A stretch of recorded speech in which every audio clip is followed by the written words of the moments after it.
Maintenant, le politique, Sandrine Bélier, 5 minutes. Merci. 5 minutes, je vais tenter de cadrer, on a toujours tendance à faire plus.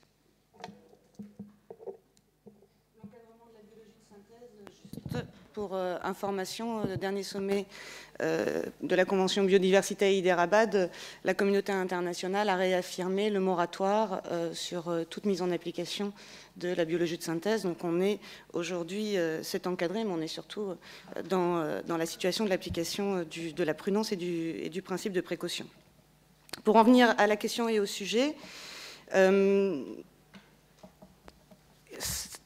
j'ai décidé d'aborder la question sur les réflexions qu'ont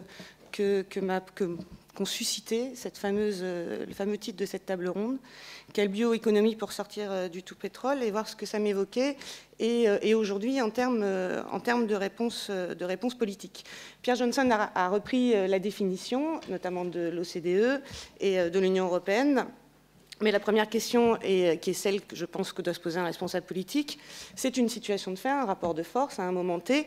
Est-ce qu'on peut, ou est-ce qu'il faut se limiter à cette définition de l'OCDE, ou est-ce qu'on peut aujourd'hui avoir une vision plus large et une définition qui permettrait de s'engager vers un réel changement de paradigme de l'économie, qui serait basé sur une gestion intelligente, pragmatique, et rationnelle et rationnée des ressources naturelles pour soutenir une société dite durable et soutenir une société dite durable pour aller vers une société soutenable.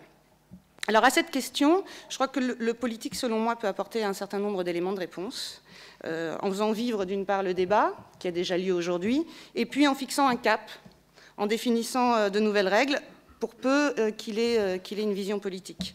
Alors en premier lieu, c'est le contexte et le rappel de l'urgence qui s'impose et nous oblige à cette réflexion. Changement climatique, actuellement débattu à Doha, sur fond de scénario catastrophe de la Banque mondiale avec le réchauffement en 2060 à plus de 4 degrés, avec des impacts dramatiques pour l'humanité. C'est la crise du vivant et une érosion sans précédent de la biodiversité, toujours plus forte, avec une espèce sur 3 menacée au niveau mondial et un coût colossal jugé par une étude parue dans Science le mois dernier qui évalue entre 2 000 et 6 600 milliards de dollars par an dans un futur proche, le coût de la perte de la biodiversité à l'échelle mondiale. Et puis, toujours les chiffres qu'on rappelle, c'est 40% de l'économie mondiale qui dépend de la biodiversité aujourd'hui, et dans le même temps, c'est 60% des écosystèmes qui ont été détruits sur les 50 dernières années. Alors, cette situation est, selon moi, en tout cas c'est ma conviction et l'analyse que j'ai pu en faire, le résultat d'une idéologie erronée sur laquelle nous avons basé notre récente phase de développement qu'on qualifie de moderne. Cette idéologie qui s'est construite sur 2 mythes dont on peut très clairement voir les limites aujourd'hui. Le premier est celui d'une perception de posséder des ressources en quantité infinie et toujours aisément accessible. Et le second mythe est une croyance indéfectible dans le fait que le progrès technologique saura toujours répondre aux éventuelles défaillances de la nature. Le dogmatisme, finalement, n'est pas exactement là où on voudrait nous le faire croire. En tout cas, il n'est certainement plus du côté de la pensée et des projets écologistes, car c'est bien cette idéologie qui nous met aujourd'hui au pied du mur, avec un déchirement social au travers des inégalités qui ne cessent de s'accroître partout dans le monde, un appauvrissement alarmant de notre environnement qui ne peut plus répondre aux contraintes que nous lui imposons. Des inégalités et un appauvrissement qui n'aura de cesse d'augmenter entre le Nord et le Sud, mais pas seulement. Il n'y a qu'à regarder en Europe, ou encore tout simplement en France. La précarité énergétique qui touche plusieurs ménages en France doit dès à présent nous interroger. Elle doit nous interroger non seulement sur notre modèle de développement, mais également sur la notion que nous donnons au progrès. Et je pense que cette situation est notamment due est principalement due, et c'est le principal effort qui nous appartient de faire, à une fragmentation de notre façon de penser et de traiter les enjeux auxquels un responsable politique doit en principe répondre. Une façon de penser qui est totalement compartimentée et qui devient de fait inadaptée. Est-ce qu'on repenserait aujourd'hui, et si le sommet de 92 de Rio avait lieu, à traiter de façon différenciée le dérèglement climatique, la lutte contre la perte de la biodiversité ou encore la désertification, sachant que chacune des réponses qu'on doit aujourd'hui apporter en termes de changement de modèle de développement répond à ces trois problématiques que sont le climat, la biodiversité et la lutte contre la désertification. Autre exemple, plus prégnant, est-ce qu'aujourd'hui, si nous décidions de ne plus segmenter nos raisonnements, on se retrouverait dans des situations où on continue à opposer l'économie à l'environnement et dans la perception et de choix de modèles énergétiques. Est-ce qu'on se poserait la question de la même manière? Est-ce que le débat serait posé de la même manière en ce qui concerne l'exploration et l'exploitation des gaz de schiste ou la construction d'un nouvel aéroport sur le territoire européen?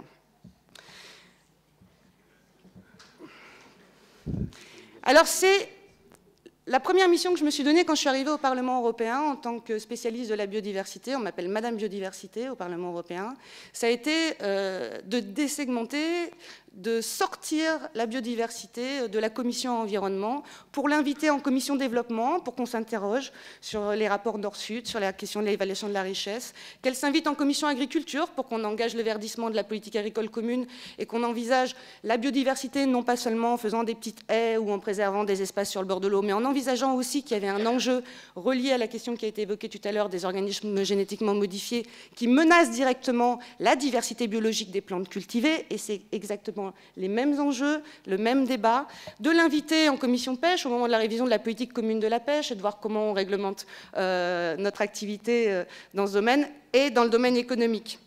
Alors ce que je vous propose aujourd'hui, mais ça va rebondir, je vais du coup pas aller plus loin, mais c'est la décomposition du terme bioéconomie tel que l'a énoncé Pierre-William Johnson, pour une approche biologique de l'économie, pour une économie écologique, c'est-à-dire qui s'adapte à la réalité et qui cesse de vouloir la contraindre ou l'adapter.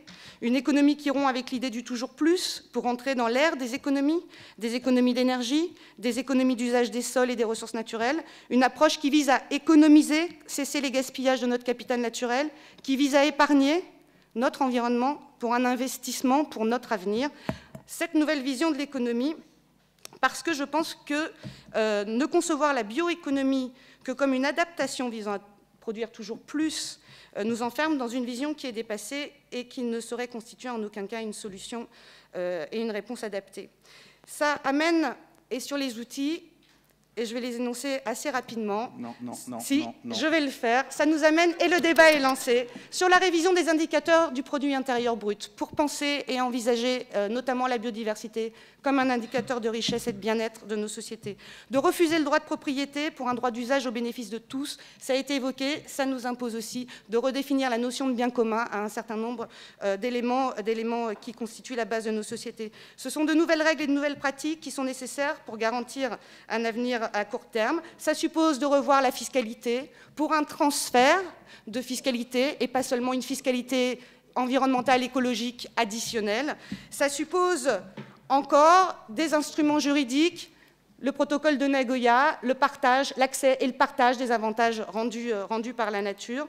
Et tout ça, ça suppose, je pense, un gros changement culturel, de redéfinir ce qu'est le progrès, pour qu'il passe de cette vision du progrès technologique à la vision d'un progrès de société et qui participe à l'amélioration du bien-être du plus grand nombre. Un progrès technologique contre un progrès social, là, ça renvoie au terme de partage. Et la véritable question qui nous était posée aujourd'hui, quelle bioéconomie pour sortir du tout pétrole? Je crois que ça nous renvoie à une simple et seule question. Comment envisage-t-on une transition écologique de notre économie? Comment sortons du XXe siècle, de l'ère du tout pétrole, pour aborder une nouvelle ère et entrer résolument dans le XXIe siècle?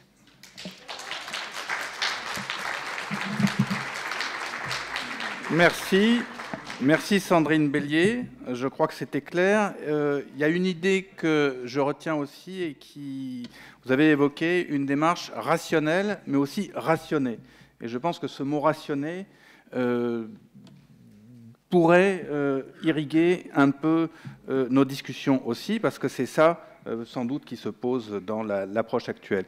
Alors, avec Pierre Monsant, nous revenons peut-être dans le balancement que nous faisons entre sciences, j'allais dire, dures et économie politique. Nous revenons à une science peut-être plus dure et avec un aspect technique sur comment vous envisagez la bioéconomie et plutôt de l'aspect bio, si j'ai bien compris. 5 minutes. Dur mais douce, hein. Moi je suis très mal, là. Je suis très mal parce que je vais donner une modeste vision de scientifique, c'est jamais très marrant.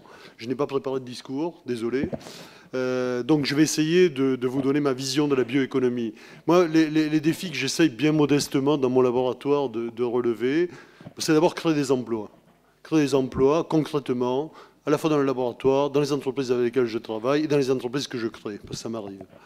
Les défis, c'est quoi? Ben, effectivement, on peut penser que le pétrole ne durera pas éternellement. J'en sais rien. J'en sais rien parce que maintenant, avec ce qu'on voit sur les gaz de schiste, je sais pas. Mais enfin, en tout cas, moi, ce que j'essaye, c'est d'être prêt pour le jour où il faudra passer d'une économie basée sur le carbone fossile à une économie basée sur le carbone renouvelable. Depuis un certain nombre d'années, vu la couleur des cheveux, une bonne quarantaine d'années, je travaille sur l'utilisation de matières premières renouvelables. Ça ne s'est pas fait comme ça, juste parce que c'est un sujet à la mode. L'autre défi, c'est de développer des procédés qui sont aussi éco-compatibles que possible. Si la chimie est dans les procédures REACH, ce n'est pas pour rien. C'est parce que vous avez un certain nombre de procédés qui sont quand même pas très jolis à voir, surtout quand on tourne dans une usine. Bon, si on utilise des systèmes vivants, des enzymes, des micro-organismes, en général, on peut espérer avoir des procédés un peu plus éco-compatibles.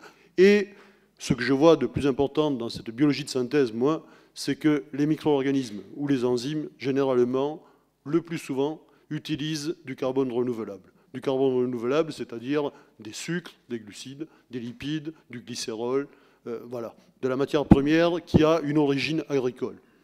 Le défi, là, il prend une autre dimension.